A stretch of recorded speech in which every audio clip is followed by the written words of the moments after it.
بسم الله الرحمن الرحیم.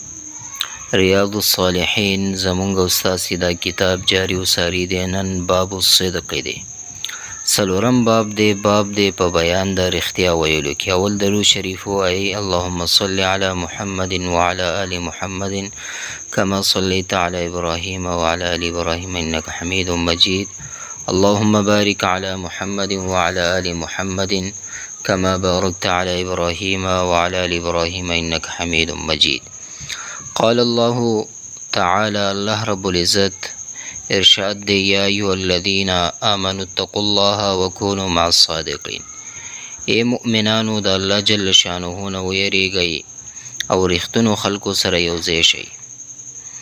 یا کسانو یا ایها الذین آمنوا اے کسانو چې ایمان مې وروړی دی، اتقوا الله د الله نه ویریږئ وکونو شئ مع الصادقین د رښتینو خلکو سره. مؤمنانو ته حکم دی چې په هر شي کې رښتیا وایي. د دې آیت مصداق په باره کې عبدالله بن عباس رضی الله عنهما عبدالله بن عمر رضی الله عنهما فرمایي چې د دې نه مراد حضور نبی اکرم صلی الله علیه وسلم او هغه ملګري صحابه کرام دي چې دوی سره د ناس اختیارولو حکم شوی دی، ځکه چې د هغې نیتونو خالص دي او زړونه یې صفا دي، عملونو کې اخلاص دی. دغه صحابه کرامو ډله په اخلاص سره تبوک ته روانه شوه. منافقینو په شان مه جوړیږئ چې نبی اکرم صلی الله علیه وسلم سره یې ملګرتیا پرېښودله. نو دلته صادقین راله. ابن جریر رحمه الله فرمایي چې دې نه مراد مهاجرین صحابه کرام دي.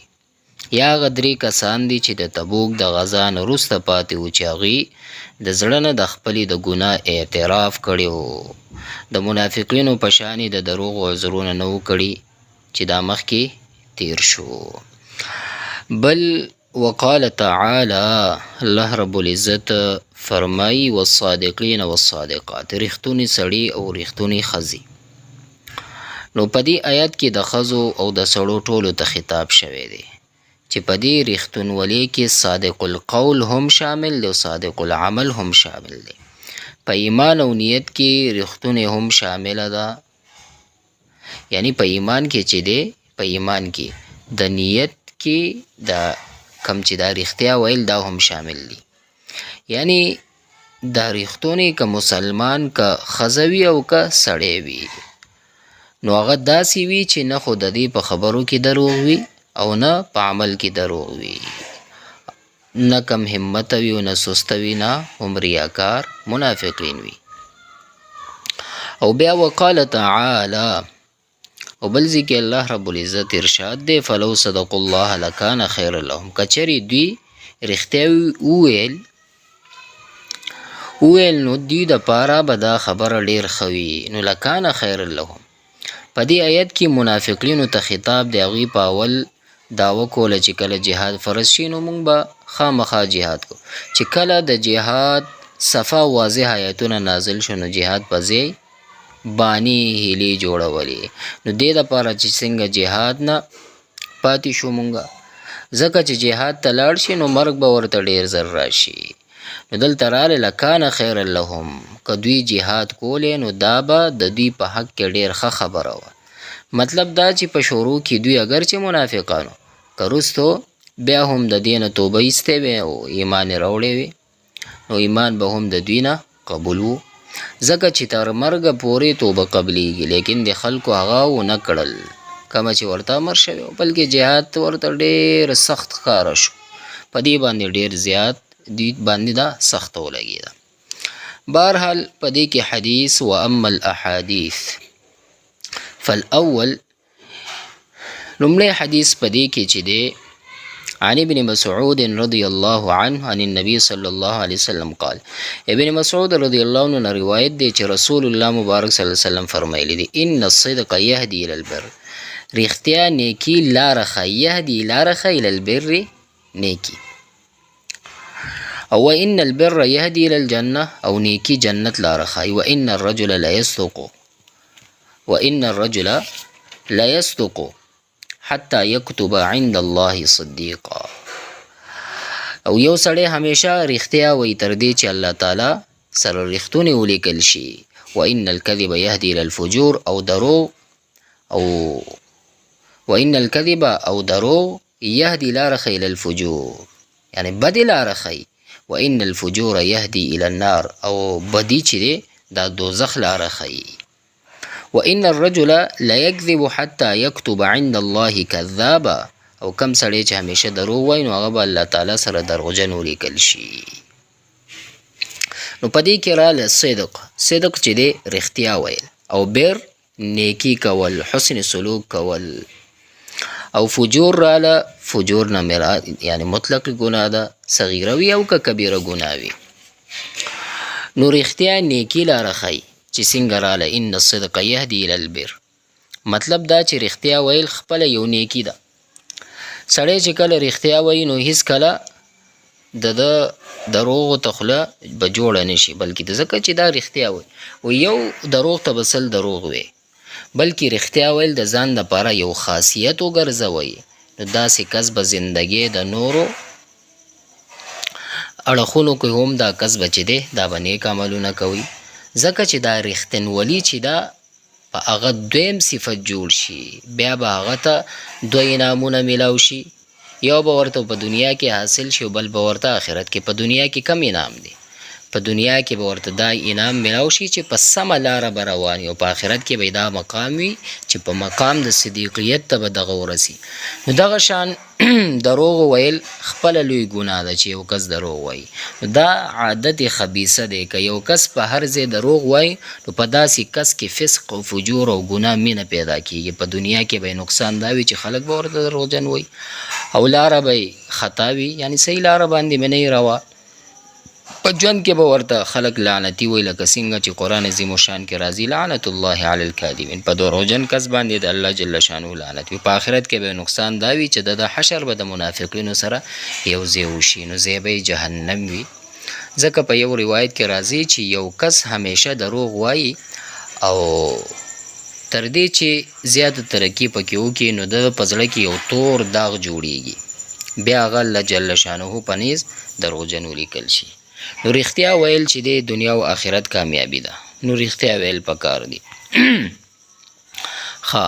بل الثاني دویم په دې کې عن أبي محمد الحسن بن علي بن أبي طالب رضي الله عنه قال حفظت من رسول الله صلى الله عليه وسلم. أبو محمد حسن بن علي بن أبي طالب رضي الله عنه باندې روایت دی چې ما رسول الله صلی الله علیه وسلم نه دا خبره یاد کړې ده. حفظت من رسول الله دع ما یریبک، پرېږده هر هغه څه چې تا په شک کې غورځوي، الی ما یریبک، او هغه څه خپل کړه چې تا په شک کې نه غورځوي. فإن الصدق طمانینة، دا رښتیا ویل په وجه زړه کې اطمینان پیدا کړي، طمانینة اطمینان پیدا کړي. والکذب ریبة، او دا دروغ په وجه شک پیدا کیږي. رواه ترمذی وقال حدیث حسن، او روایت کړی دا امام ترمذی رحم الله فرمایي چې دا حدیث چې دی دا حسن دی. قوله یریبک، دغه قول چې یریبک هو بفتح الیاء و ضمها، دا په فتحې د یا سره ویل کی، یریبک یریبک دواړه ویل کیږي. ومعناه معنا دا چې اترک ما تشک فی حله، یعنی مطلب دا چې کم شیز په جایز یا ناجایز کېدو کې شک وي هغه شی پرېږده، یعنی فی حله. او وعدل الی ما لا تشک فیه، و هغه پرېږده چې په یقین او جایز کار باندې شروع وکړه، یعنی چې داسې شی مه کوه چې هغه په تا شک کې اچوي، نو هغه شی مه کوه. نو شکي شیان په دې حدیث شریف کې راغله چې شکي شیان پرېږده.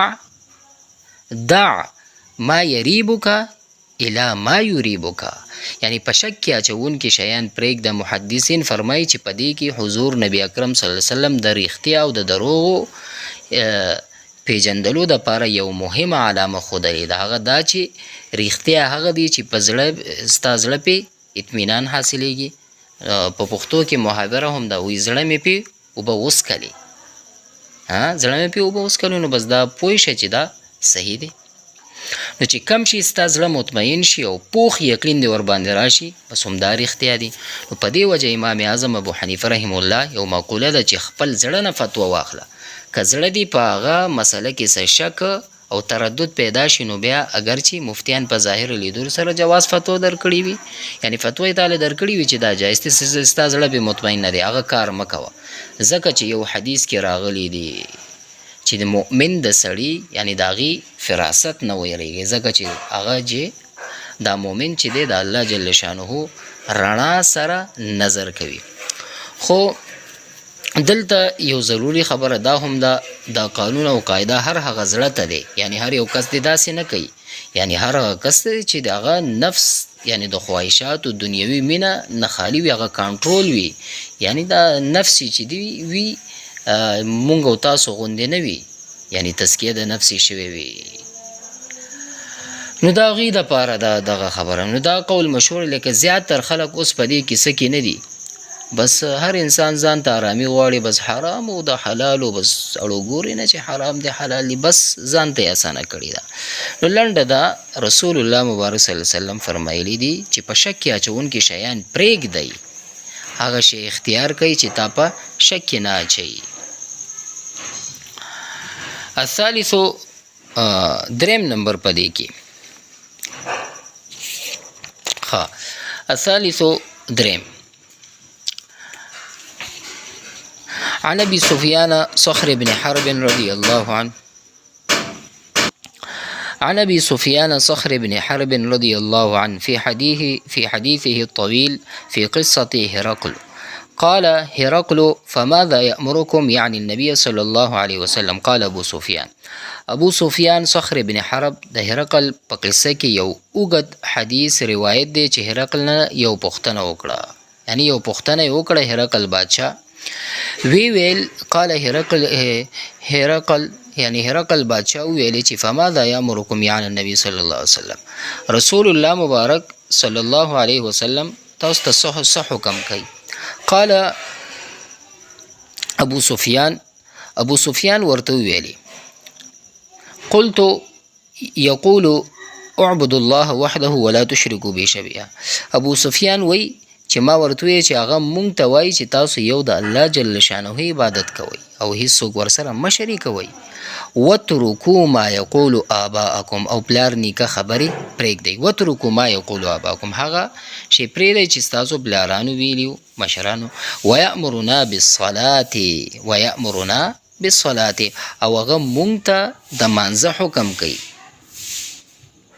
او ورسره والصدق او رښتیا وایي، دا حکم کوي چې رښتیا وایي. والعفاف، او ورسره د پاک دامنې والصلة، او یو بل باندې رحم کوي. دا مونږ ته رسول الله مبارک صلی الله علیه وسلم حکم کوي. دلته وګورئ ابو سفیان د کفر په حالت کې هم د شریعت تعریف کړی دی. په دې حدیث شریف کې راغلی چې ابو سفیان د هرقل په اوږد کیسه کې یعنی حدیث بیان کړی، دا واقع هجرت نه تقریبا 6 کاله وروسته پیښه شوې ده. وترکوا ما یقول آباؤکم، هغه خبرونه ځان وساتئ چې ستاسو پلرونو به کولې. په دې جملې سره ابو سفیان د هرقل د نبی کریم صلی الله علیه وسلم مخالفت کول غوښتل، ځکه چې پلار نیکه خلاف خبرې کول چې دی دا د سړي نه خوښیږي. یأمرنا بالصلاة والصدق، د مانځه حکم راته کوي او رښتیا ویلو تاکید راته کوي. په دې حدیث شریف کې چې دی د اسلام د دښمن له یعنی د هغې د خولې نه نبي کریم صلی الله علیه وسلم د هغې د پاکو تعلیماتو اعتراف شوی دی چې د ابو سفیان رضی الله عنه په دې خبرو هغه وخت اعتراف وکړو چې کله هغه مسلمان شوی هم نه و.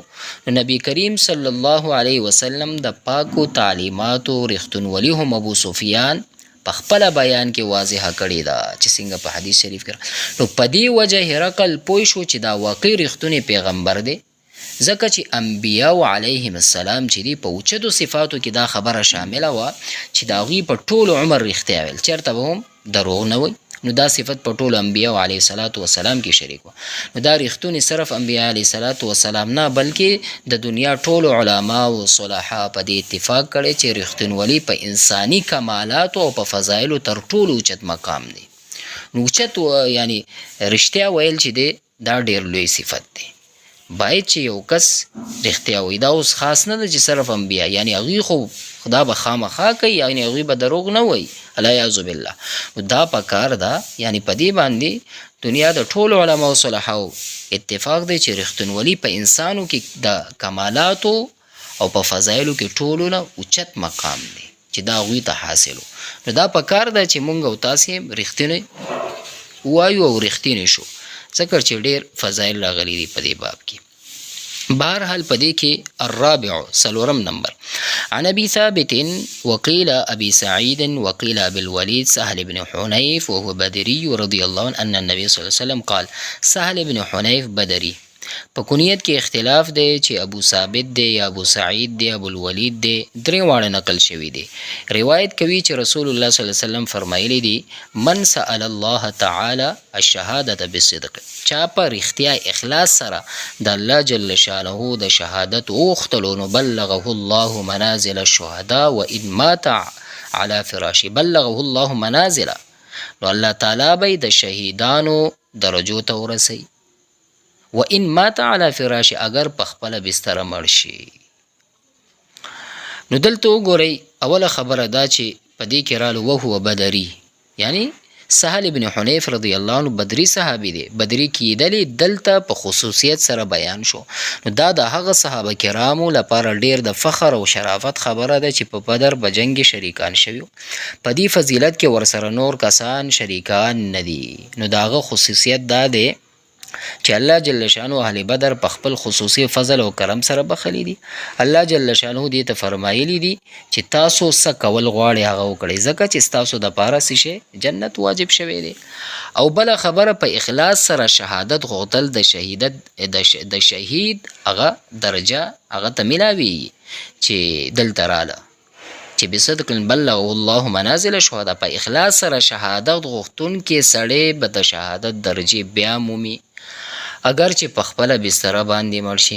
نو په دې حدیث شریف کې د صحیح نیت فضیلت طرف ته اشاره ده. هغه دا چې کم سړی صحیح نیت د شهادت سوال وکړو نو الله جل شانه هغه ته د شهیدانو برابر به اجر ثواب ورکړي. اگر چې په خپله بستره مړ شي، یعنی بغیر د جنگ، بغیر د زخمی کېدو نه په صحیح نیت، دومره اوچت مقام ورته الله رب العزت ورته نصیب کوي.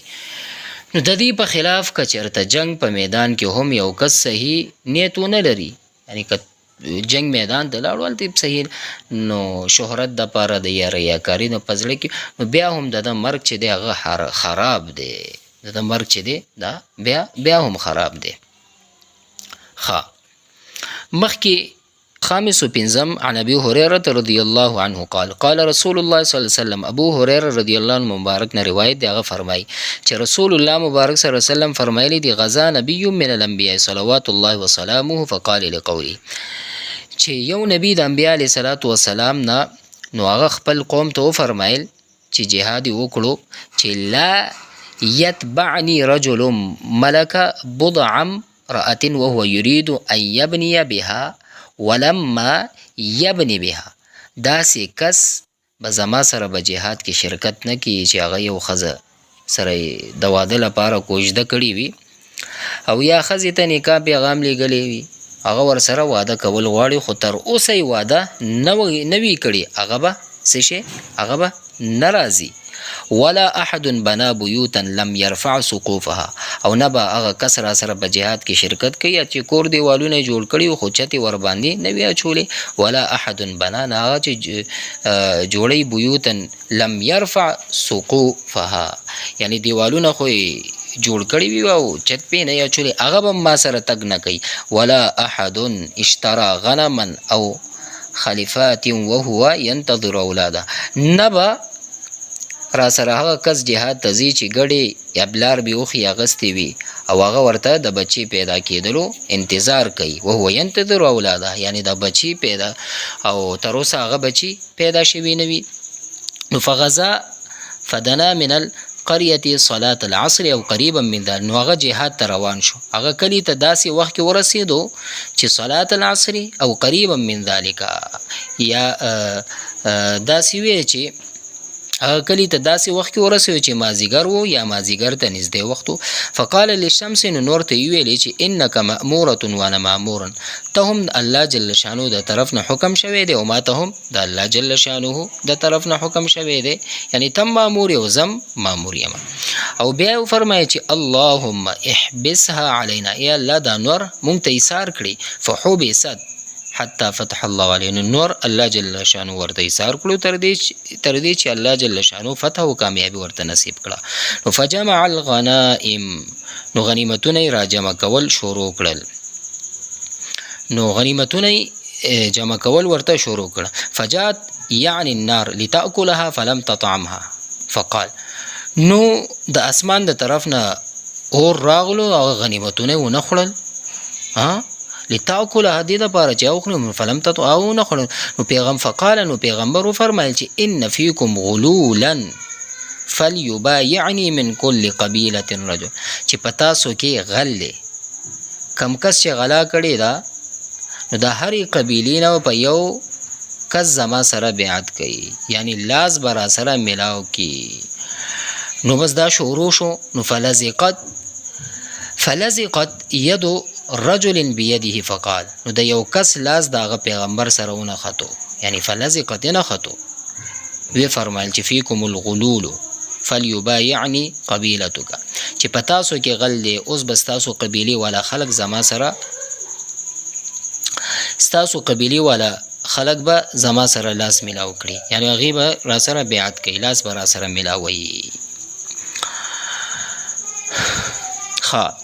نو بیا دا چې شروع شو تر دې چې فلزقت او ثلاثه بیده فقال، نو په دوی کې چې دی 3 کسانو لاسونه پیغمبر په لاس پورې ونه ختل. پیغمبر وفرمایي چې فیکم الغلول، په تاسو کې غل دی. فجاءوا برأس مثل رأس بقرة من الذهب فوضعها، نو د هغوی د غوایې سر په شان د سرو زرو یو سر روړو، نو هغه سر یې کېښودلو. نو فجاءوا هغوی روړو برأس مثل رأس، یعنی سر په شان د سر بقرتن د غوا من الذهب د سرو زرو نه، فوضع هغوی کېښودلو. فجاءت النار فاکلتها، او اور راغلو هغه غنیمت یې وخوړلو. فلم تحل الغنائم لأحد قبلك، نو غنیمت د دین وړاندې هیڅ چاته هم حلال نو.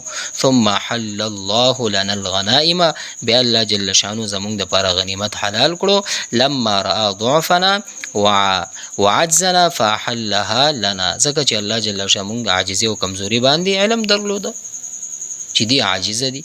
متفق علی.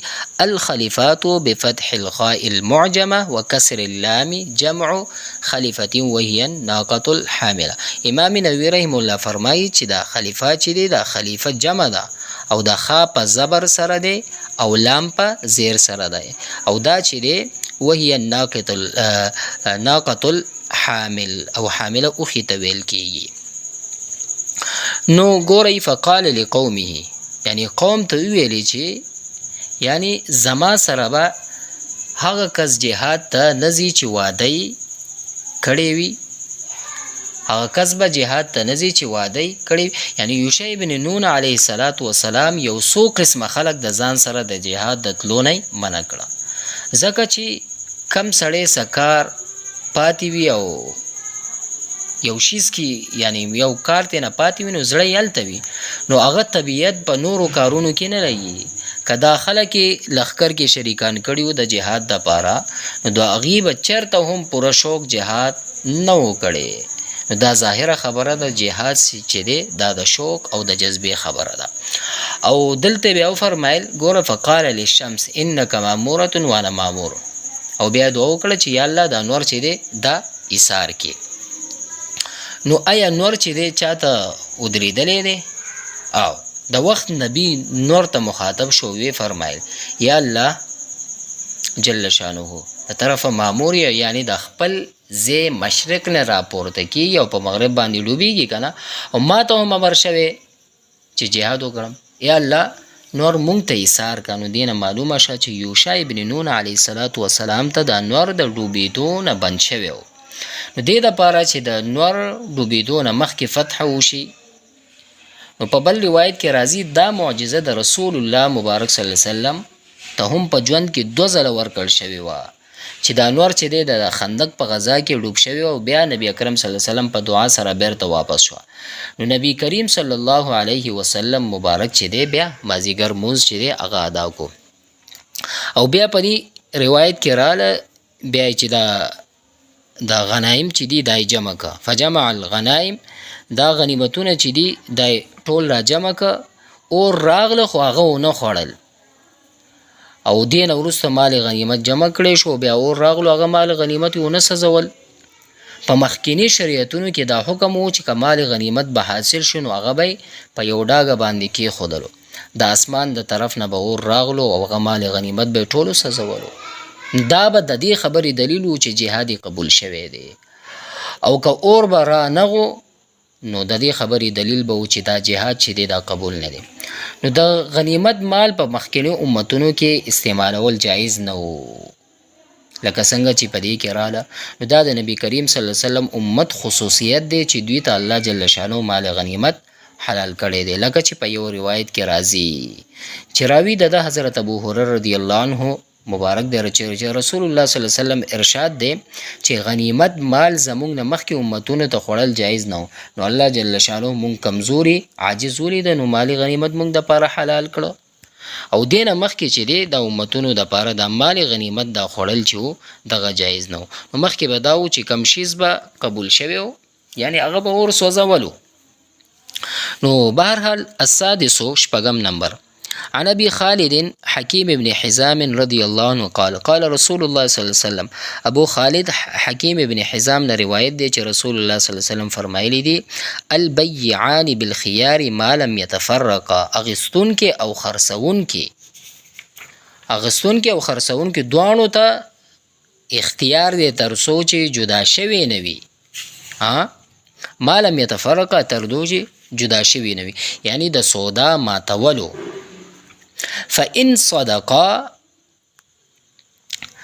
صدقا وبينا بورك لهما في بيعهما کدوانو رښتیا ویل او جدا شول په سودا کې به برکت وي او وبينا بورك لهما في بيعهما د دې په بیع په دې په سودا کې برکت. وان کتما او که څه خبره پټ کړه او کذبا او یو بلته دوکه ورکړه یعنی دروغ ویلي محقت برکتو بیعهما د کاروبار برکت به لاړ شي. یعنی که څه خبرې پټ کړه یو بل ته دوکه ورکړه او دروغ ویل د کارو هغه د کاروبار برکت به لاړ شي. نو رښتیا ویل دومره ضروری دی. ګورئ بایع او مشتری ته تر کومه اختیار حاصل دی تر کومه اختیار حاصل دی چې دی نو دلته رااله چې البيعان بالخيار ما لم يتفرقا یعنی بایع او مشتری تر سو پورې خپلو کې جدا شوي نه وي دوی ته اختیار دی چې دا بیع چې دا د فسخ کول او د نافذ کول که بیع کوي او که نه کوي. نو په دې حدیث کې دې خبرې ته اشاره ده چې بایع او مشتری دواړو ته مکمل اختیار دی او رضامندي حاصله ده دواړو په خوشحالۍ سره سودا کوي بغیر د رضامندۍ نه سودا کول دا حرامه ده. قرآن عظیم الشان کې راځي لا تاکلوا اموالکم بینکم بالباطل الا ان تکون تجارة عن تراض منکم.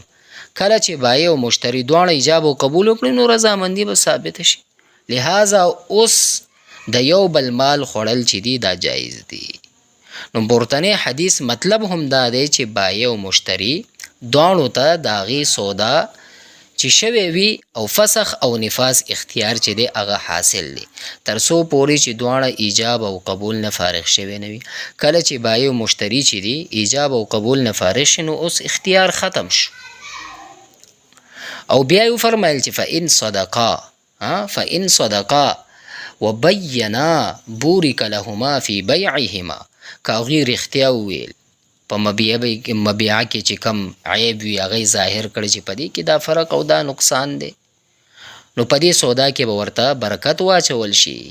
بل حدیث کې دی چې عیب اظهار ونه شي نو سخت وعید په راغلی دی چې رسول الله صلی الله علیه وسلم نه یعنی دا ارشاد دی هغه فرمایلی دی کم کس چې داسې مبیعه خرڅه کړي چې عیب داره وي هغه عیب ښکاره نه کړو الله جل شانه په هغه باندې غضب وي، یا یې داسې وفرمیل چې په داسې کس باندې چې دی د فرښتو د طرف نه همیشه لعنت وریږي، لعنت وي په دې کس باندې.